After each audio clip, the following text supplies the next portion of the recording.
O Congresso do Peru acaba de realizar uma sessão extraordinária. O resultado está aprovada a destituição do presidente interino José Gerí. É o quarto desde o início do suposto mandato de Pedro Castillo. Vão ser então 4 presidentes em 4 anos. Ele estava no cargo só há cerca de 4 meses. O motivo? Investigado pelo Ministério Público em 2 casos de suposto tráfico de influência. A gente já vai entrar em mais detalhes sobre isso. Essa votação resulta na saída imediata do chefe de Estado.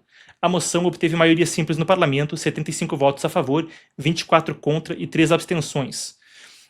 Basicamente, existe uma série de regimes pelos quais um presidente pode sofrer impeachment no Peru. O mais complexo é a vacância por incapacidade moral, que exige 87 votos. Esse não foi o caso. Com 66 votos ou menos, nesse caso, foi possível com um mínimo de legisladores presentes de 130. Representantes, então, optaram por essa opção. A gente tem aqui um vídeo vindo do Congresso do Peru, do momento onde foi aprovado. Vamos conferir. Han votado a favor 75 congresistas, 24 en contra y 3 abstenciones. Señores congresistas, las mociones de censura al presidente del Congreso de la República, encargado de la Presidencia de la República, señor José Enrique Gerí Oré, han sido aprobadas.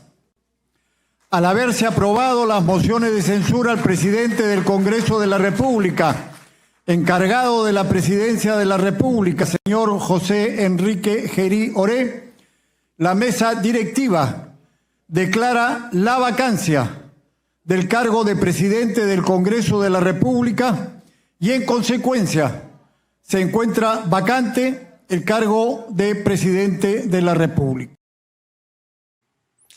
Se encontra vacante o cargo de presidente da República. Mas não foi o único presidente a passar por isso. Eu falei que era o quarto no que deveria ter sido um mandato de um único presidente. Mas não é só isso. Ele é o 8º presidente a deixar o cargo em menos de uma década no Peru. Um país marcado por conflitos recorrentes entre o executivo e o legislativo. E um dos países que, com moções de censura como essa, maioria simples no parlamento resolve. Um dos países mais simples de realizar impeachment. Ele tinha assumido em 10 de outubro, depois da Dina Boluarte ser destituída pelo parlamento em um processo acelerado. Ele apareceu hoje à tarde vestindo uma roupa esportiva, observando a tradicional troca da guarda no Palácio do Governo. Creio que a gente tem aqui as imagens e você vê ele já...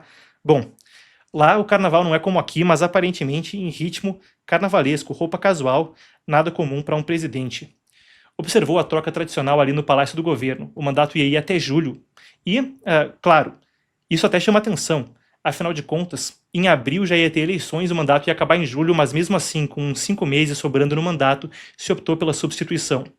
Isso acontece no meio de uma tensão política tremenda, pouco tempo antes de eleições gerais, e também dá para ler nas entrelinhas que esse impeachment, essa destituição de Gerí, pode ser utilizada como um talking point, um ponto para discussão por ali. Eu vou até aproveitar para contar uma história para vocês.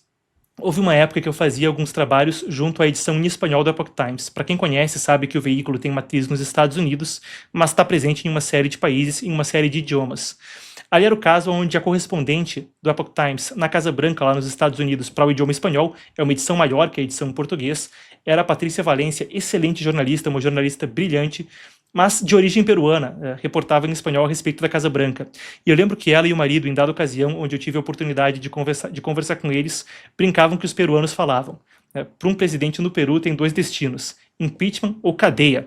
Ollanta, por exemplo, foi implicado até na Lava Jato. Escândalo da Lava Jato, tão pontual aí no Brasil, traz à tona isso aí.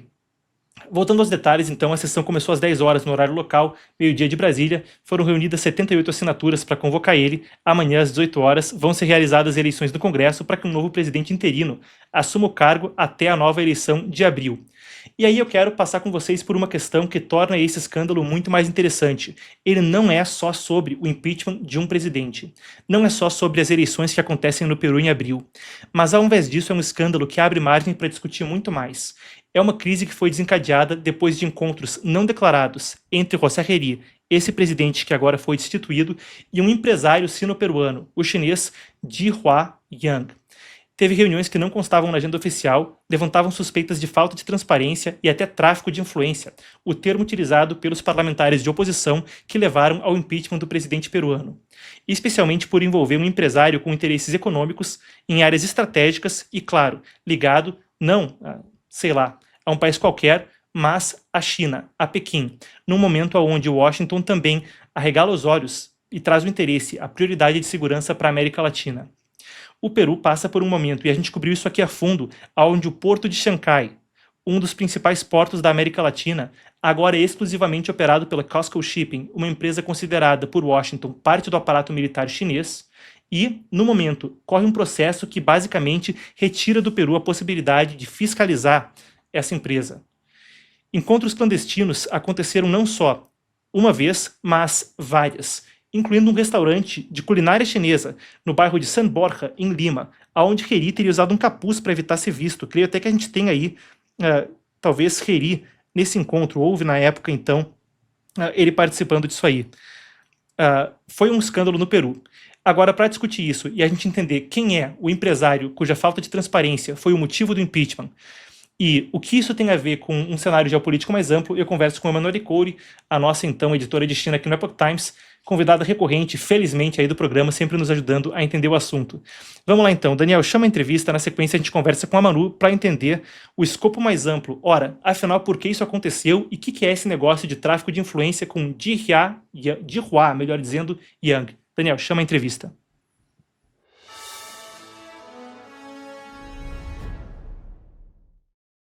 Pois é, Manu, 8 presidentes em 10 anos no Peru, mas dessa vez com uma particularidade. Dihua Yang, chamado pela mídia peruana de Johnny, até engraçadinho o apelido, não é? Dihua Johnny. Mas basicamente um escândalo onde se acusa tráfico de influência e uma moção de censura a respeito do assunto, indo então para ele. Quem é Dihua Yang, ou Johnny, e por que isso acontece?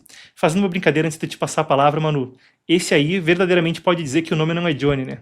É brincadeira. Por favor, então, Manu. Bom, Marcos, antes de tudo, muito obrigada por me receber. Boa tarde para a nossa audiência aqui. Eu vou trazer alguns detalhes aqui das apurações que eu fiz sobre Dihua Yang. Basicamente, então, ele era um empresário com contatos tanto dentro do governo peruano como também dentro da China. Agora, existem alguns fatos sobre ele que chamam bastante atenção. Além desses vários encontros que ele teve com agora ex-presidente do Peru, ali, José Heri, existem outros pontos, justamente porque ele possuía uma concessão para uma empresa de hidrelétrica ali dentro do Peru. Além disso, existe um fato bem importante. Isso porque em 2022, o José Heri, ele participou de uma comissão de investigação ali no Peru, e o que eles estavam investigando seria algumas irregularidades entre contratos que foram firmados entre o governo peruano e empresas estatais chinesas. Ao todo, eram 13 empresas chinesas. Tanto que esse grupo foi chamado de Grupo Dragão. Então, a ideia era investigar realmente a fundo essas irregularidades. Um dos pontos seria a terceirização de serviços. É um caso complexo, não vou entrar nisso agora. Só que o que chama atenção? Esse Dihua Yang, que é esse chinês que estaria se encontrando com José Heri, ele estava nessa investigação. Ele foi citado como uma das pessoas que estaria fornecendo um suporte logístico e também operacional para a atuação dessas empresas. Então, a gente vê aí que ele já estava implicado em algumas outras investigações e justamente por conta disso que esse caso chamou bastante atenção. Além disso, dessa questão da investigação, então, que apontava um suposto envolvimento do Dihua Yang com essas empresas que teriam irregularidades para a construção, principalmente eram empresas do setor ali de infraestrutura chinesas que estariam atuando no setor de infraestrutura ali do Peru.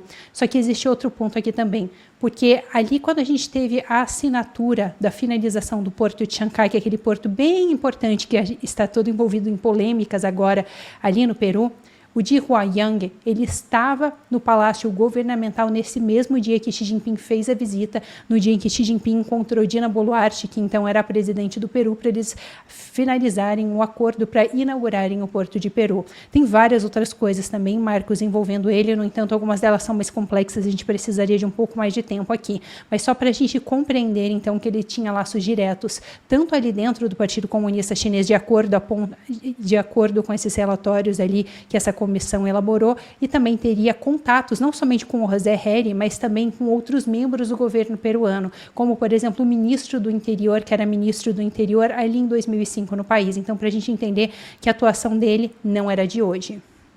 Não, e não era de hoje mesmo. Eu tenho aqui uma apuração que o Igor Yuan, que trouxe pra gente os detalhes a respeito disso, aqui na redação do Epoch Times, falou o seguinte: a ligação de Yang com figuras políticas inclui Nicanor Boluarte, que é irmão da ex-presidente Dina Boluarte, que estava ali antes do José Heri, e está sob investigação por corrupção. Isso reforçaria aí, então, essa questão dos interesses em larga escala. Agora, eu quero me aprofundar nesse ponto aí, Manu, porque isso entra em meio a uma disputa estratégica entre Pequim e Washington, entre a China e os Estados Unidos. Esse ponto de que ele estava no Palácio Presidencial no dia em que o secretário-geral do Partido Comunista Chinês, Xi Jinping, visitava, e antes da inauguração do porto de Xangai, é um fato que é explosivo porque vem em meio ao contexto de esse porto estar além da fiscalização das autoridades, disputa na justiça, Estados Unidos considerando a administradora parte do aparato militar. Então eu quero te pedir, Manu, dá pra gente um panorama, então, a respeito do quão grande isso é à luz do escândalo do porto de Xangai. Eu sei que é um panorama muito amplo, mas tenta condensar pra gente. Isso acrescenta aí uma peça a mais desse quebra-cabeça, que é entender a presença chinesa no porto de Xangai, no Peru, não é? Sim, Marcos, tanto na questão do porto de Xangai, como também na infraestrutura em geral ali do Peru. Eu vou só citar um caso aqui, só para a gente ter uma ideia de como, na verdade, isso faz parte de uma estratégia muito mais ampla do Partido Comunista Chinês. Tem um livro que ficou muito conhecido, que é um livro investigativo do Alec Josk. Esse livro se chama Spies and Lies. Basicamente, o que esse livro traz à tona sobre as operações dos organismos do Partido Comunista Chinês que cuidam da atuação do partido em outros países. Basicamente, são algumas agências de inteligência, só que essas agências, elas atuam, por exemplo, com operações de espionagem e também de influência ao redor do mundo. E é interessante esse livro, por quê? Porque ele é todo pautado em documentos governamentais do Partido Comunista Chinês, ou seja, tem uma comprovação muito grande disso. E só por que eu estou trazendo isso? Porque ali ele mostra como o partido, nos últimos anos, estava utilizando empresários para se infiltrarem dentro dos governos ao redor do mundo para tentar influenciar questões políticas.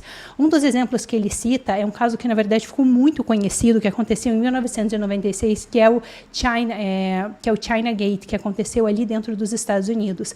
As acusações são basicamente de que o regime estaria tentando utilizar empresários para se infiltrar ali dentro do governo, para promover campanhas de influência. E alguns desses empresários, de acordo com as acusações, eles inclusive teriam doado dinheiro para, no caso, na época ali, na corrida presidencial, para o Bill Clinton, perdão. E, basicamente, então, são várias acusações, não vou entrar em detalhes nisso, mas só para a gente entender que isso faz parte de campanhas maiores do Partido Comunista Chinês que já vem acontecendo há mais tempo, e por isso que esse caso é tão sério. E falando brevemente sobre essa questão do Porto de Xangai, a gente viu agora, então, essa semana, uma decisão do juiz que proíbe um órgão de supervisão do Peru deles regularem e supervisionarem o Porto de Xangai. Só que esse é um porto muito importante por diversas coisas. Entre uma delas está o fato de que ele é um porto de utilização dupla, ou seja, ele pode ser utilizado também para fins militares. Além de que esse porto já tinha chamado bastante atenção ali em 2024, porque o contrato que ele firmou com as autoridades portuárias dava para a COSCOCHIP, que é essa empresa estatal chinesa, a autoridade e a exclusividade para eles organizarem e operarem todos os serviços essenciais, que é basicamente quase tudo que o porto faz. Não, Manu, perfeita a tua colocação. Se tinha o China Gate ali, o que você citou, vale a pena até a gente citar o nome aí do escândalo, é o Tifa Gate. E esse tem um quê, assim, interessantíssimo, né? Tifa é uma espécie de comida peruana, mas que também vem por conta dos imigrantes asiáticos que vinham do sul da China, de Cantão. Então, tinha o China Gate, agora tem o Tifa Gate, já que todo esse escândalo começou quando foram flagrados Yang, ou Johnny aí, como quer que queira chamar, e José Heri, o Heri de capuz, comendo num restaurante chinês, que eles estavam comendo uma tifinha então, e abriu-se o Tifa Gate. Vale a pena acrescentar, antes da gente encerrar, Manu, para eu ter aqui para o público também, já te dispenso, mas que aliados do Heri, então, sustentam que não tem prova de irregularidades, é importante a gente ter os dois lados cobrindo o assunto, e que essa moção de censura que faz com que ele seja destituído teria uma motivação política acontecendo antes de eleições em abril e, como eu disse, vem então esse outro lado da moeda, os aliados dele falando que, olha, isso aí foi feito para gerar alguma intriga, algum burburinho logo antes das eleições que vem adiante. Manu, muitíssimo obrigado então por ajudar a gente a navegar esse cenário.